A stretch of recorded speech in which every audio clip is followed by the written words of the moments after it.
Welcome Welcome to to Shade in Shade the in the City. City. I am your girl, Treese. It's Nels. And today we are jumping into our review of 90 Day Fiancé, The Other Way, Season 5, Episode 7, Tales from the Crypto. So yes, Shade Squad, and new viewers, welcome. If you have not already, please make sure that you hit that like button. And that subscribe button. And y'all, let's jump right into it. I was just telling Nels, I am loving the way TLC is keeping these episodes a little kind of getting, short and sweet with it. And you got my vote. I appreciate it. But yeah, y'all, let's get into it, break it down, and let's get shady.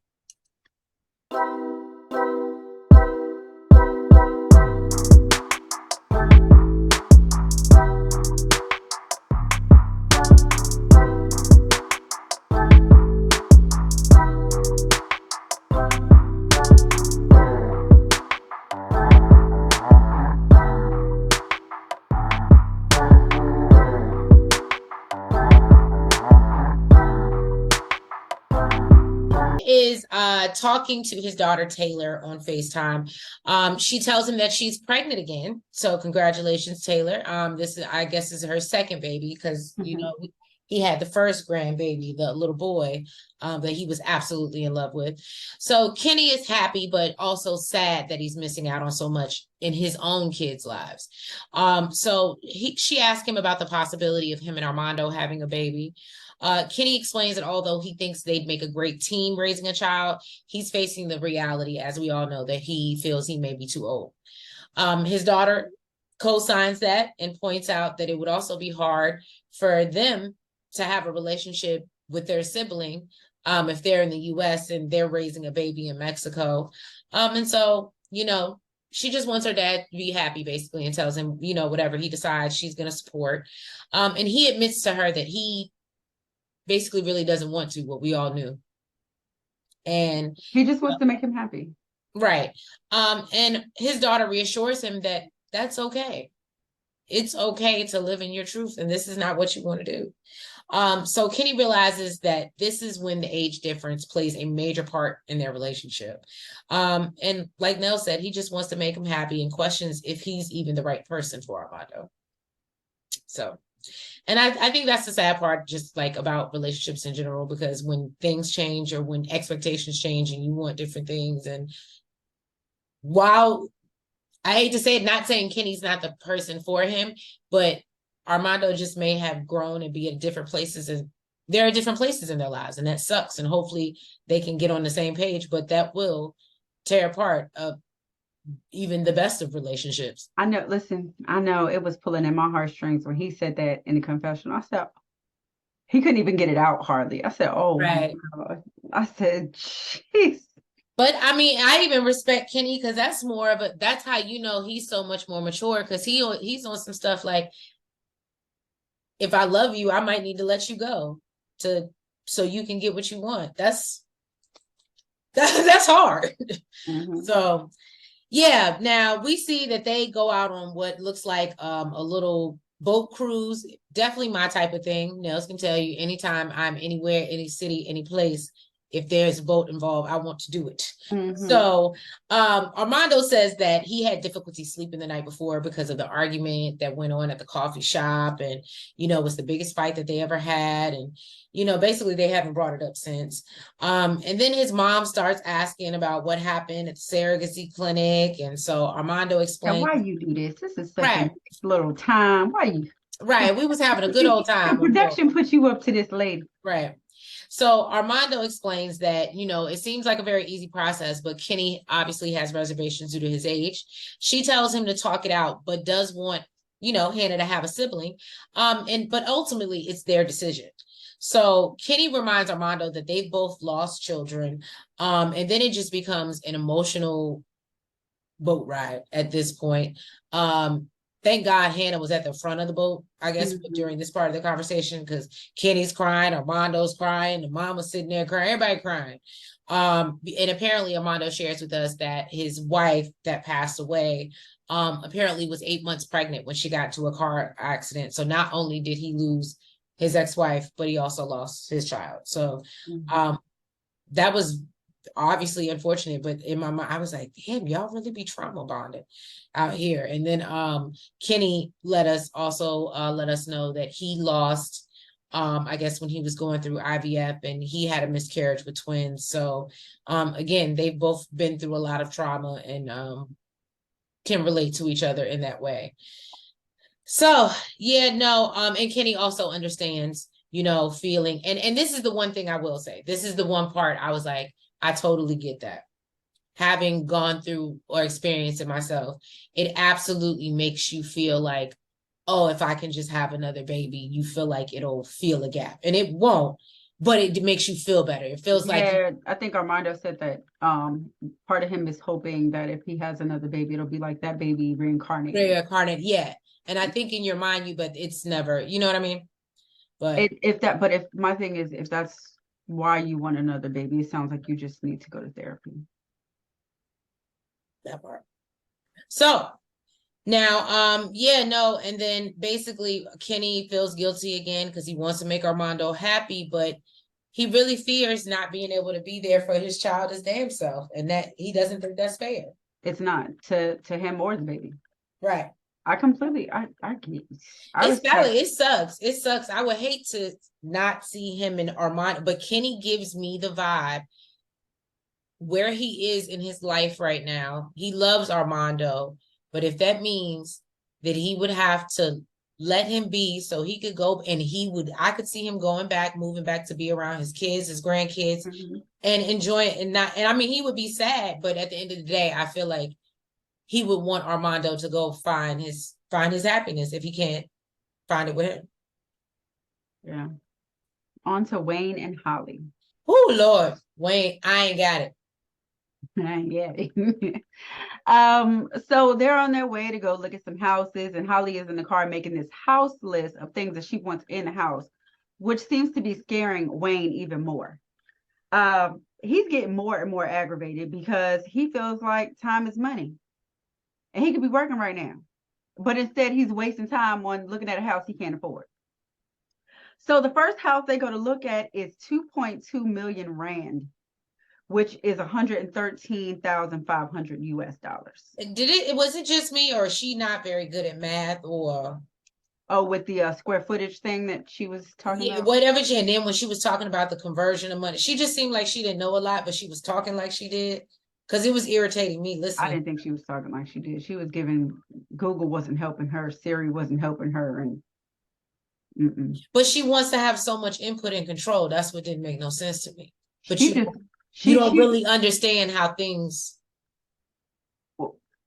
I mean, no, she doesn't understand the conversion of the money, but okay, she can understand if money's coming in and how much is going out. I'm sure. Okay, but then that's simple math. Okay, I'll let you get into that part. So Holly is basically sold on this complex because it's been up and running since 1990, and they've never had a break-in. Which basically, Mister, it doesn't matter where you live, they break in everywhere, and da. Well, they also have barbed wire. We knew that already. He said that. I'm just saying. He said they had barbed wire, electric fence, but he said that they still break in. He said, I think what he said was, because all that stuff goes down when electricity goes down or whatever, they still break in. You were wrong. Invalid, sir. So they sit down with the realtor, and he's asking, how this house checks off her list. And she's like, it's great for the price. So he's like, okay, so what's your budget? She was like, oh, we were thinking about like 4 mil.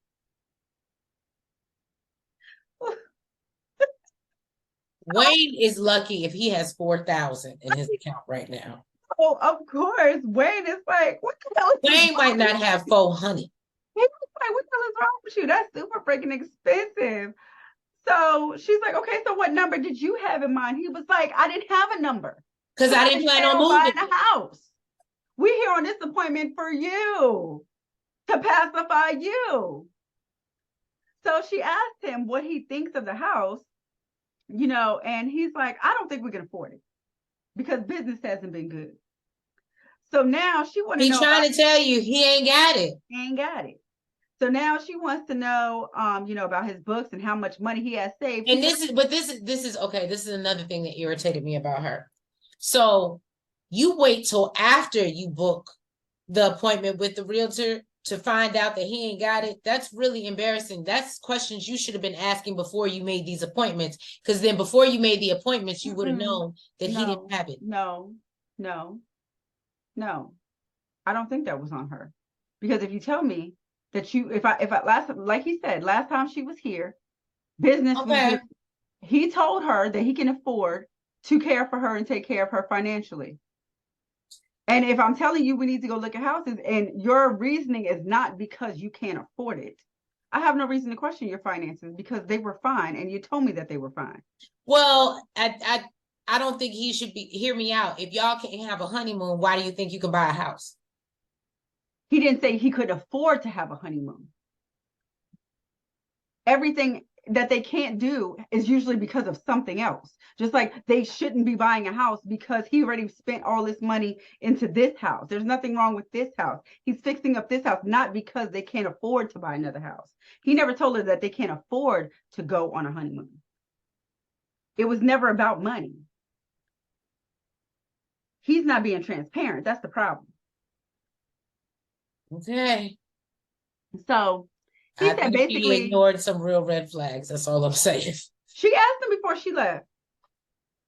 And he lied. He lied. Y'all don't be getting on no planes moving across seas until you see somebody's bank account and financial statements. That's all I gotta say. She did. Check before you leave, for real. Check again. Right. Check again. Double check. Triple check. You like the IRS in that. So basically, he said, he doesn't have anything saved because he wasn't planning on buying a house. So that means you ain't got nothing saved because you ain't planning on buying a house, but okay, whatever. So there was like this real long, awkward silence. Okay. And I know even with the editing, it was still long. Okay. So she was like, before I moved down here, you told me you could provide for me financially. And he said that he can, but he lost contracts. So he said he can still provide for her, but he just can't buy a house right now. So when they got back to the house, mom wants to know how house hunting went. And she said, they really didn't like the house, but regardless, he told her that they can't afford it. So they won't be getting another house for a really long time. Now, she said when she first met him, his business was going really well. So she wants to look at his books and see, where he's at and see if she can help in any way.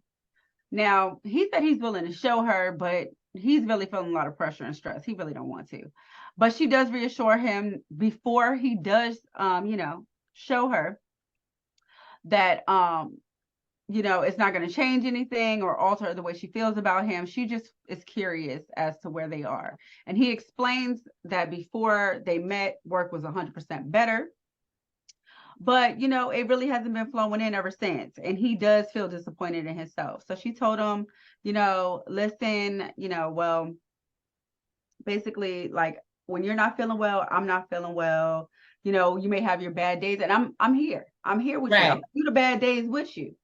But you got to let me in. And, you haven't been sharing with me. And you can't shut me out because I'll take it personal. And he said she had a valid point. And he said he really don't want her help. He said, he's worried that she's going to regret. See, this is why he was lying. He was worried that she was going to regret moving to South Africa because she'll be scared because he financially can't support her. So then he gets into this whole spiel about, how it was a problem in his last marriage. All they talked about was business. Was this paid? Did these people pay you? Da, da, da, da, da. And he don't know how to separate the two. So then he says, he's done something pretty clever and pretty stupid. He's put $40,000 into crypto. Do you believe that? I don't know. See, because I don't know enough about crypto, but can't you just get it back out? Like, can't you just, it might, I know you're not going to get back 40,000, but I feel like you could get back. It depends on how it's going. If it's up, then yeah. But giving bullshit. So it dawns on her that that's why they can't have a honeymoon. And then you can't be like, yeah, I'm here to support you. Da da da da da. I got your back. We can't go on a honeymoon. Because that's why. Oh. It's the reasoning why. You're now telling me that we can't go because you put 40,000 into crypto. But she was supposed to be being supportive. I'm just saying. I'm supporting the story that you told me, but now I'm finding out that you're lying. You were lying. And I'm here loving on you, helping you, willing to help, and you're lying to me. Well, that's not very nice. Yes, I admit it. So basically, it dawned on her, this is why they can't go on their honeymoon. And she's like, this is something we should have spoke about before you just dumped all this money into crypto. You got me out here spending money on my wedding dress, on my plane ticket. I've done a lot to be able to marry you. And you're out here hurting the person who's loving on you and sacrificing for you. I said, ooh. So he tries to deflect, and she was not having it. So she got up and left, and she was runs like, through the streets of. She was like, come see me when you want to apologize for real. Okay, well, you go on and run through them. Was she barefoot too? Am I tripping? Was she barefoot? She went,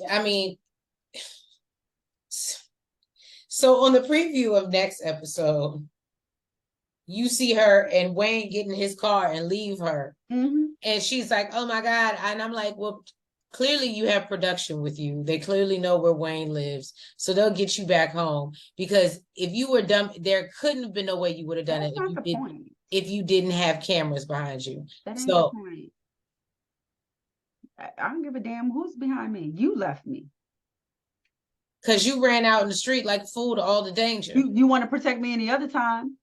You give a damn about what I'm wearing out in these streets and worried about somebody going to take advantage of me or mess with me. I took one class and now I'm okay to walk the streets by myself. You should ask yourself that. She should ask herself that. Tracy, anybody, you know about love games. I know about love games, but and she over here playing them. But I know when sometimes they fail and you lose. You don't try it in another country though. Okay, right. Brandan and Mary. Oh. Mary. Your favorite. Mary is lying to herself, thinking she's more secure now that Brandan is there. She takes him to church. I started off like that. Because that's how it started off. She takes him to church with her, hoping that Brandan will convert, especially if he wants to marry her. Brandan says that he has not been to church since he was 7 years old, but he does believe in a higher power. She tells Brandan to either look at her or the priest nowhere else, and basically warns him she better not catch him looking at any girls or just people outside of her, period. That's not crazy at all. That doesn't ring alarm bells. So Brandan thinks that she's doing the most and is starting to get irritated with Mary's insecurity. Brandan is scared to even blink and realizes that he doesn't want to live like this. So Mary then is trying to force Brandan into her religion.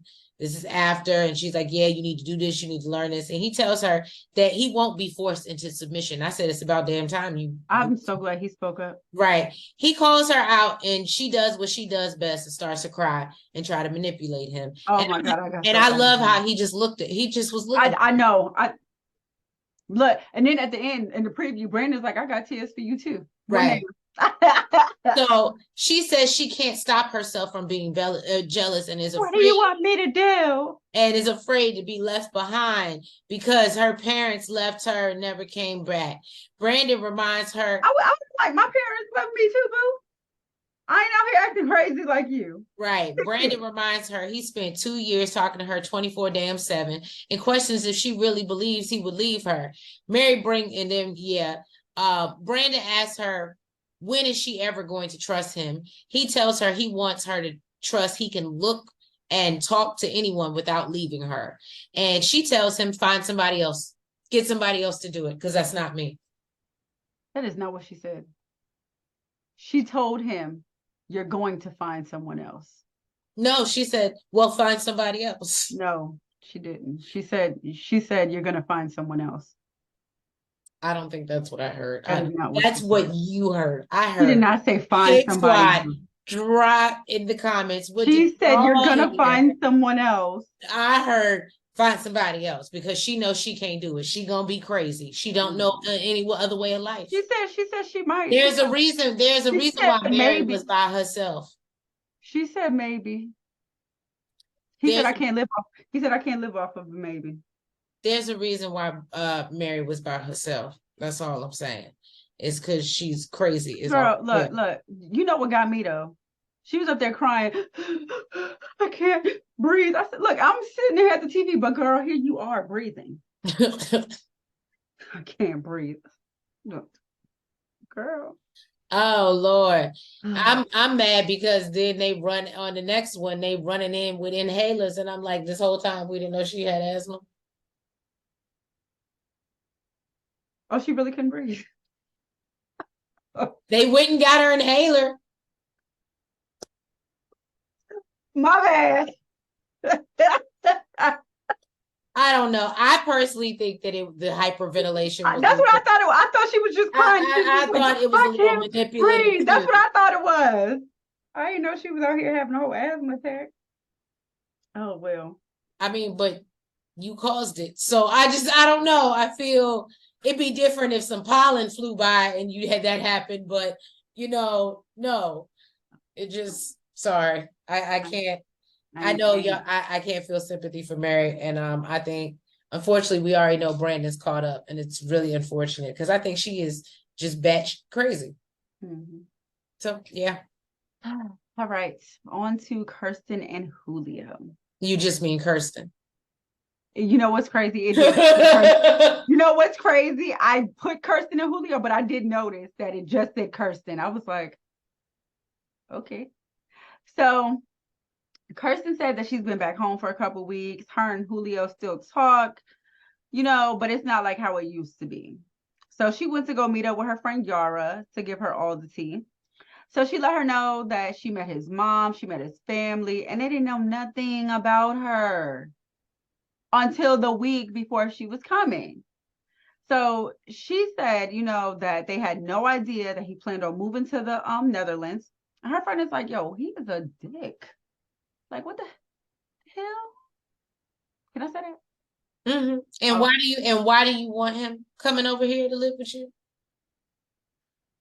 Now, on top of that, apparently he changed his original plan to move there in January after talking to his mom. And, she said she still needs help around the house. Now, she told him, okay, yeah, that's fine. If you need to wait like 6 months or something, she understands. And he wasn't even sure with the 6 months. Because I don't think his mama said that. First of all, I'm not going to offer you 6 months. 6 whole months?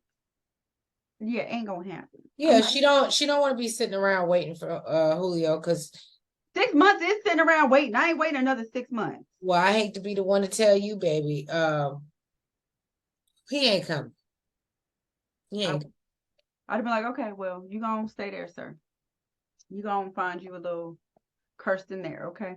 Now, she said that she can't be in a long distance relationship for another year. You can do 6 months though, okay.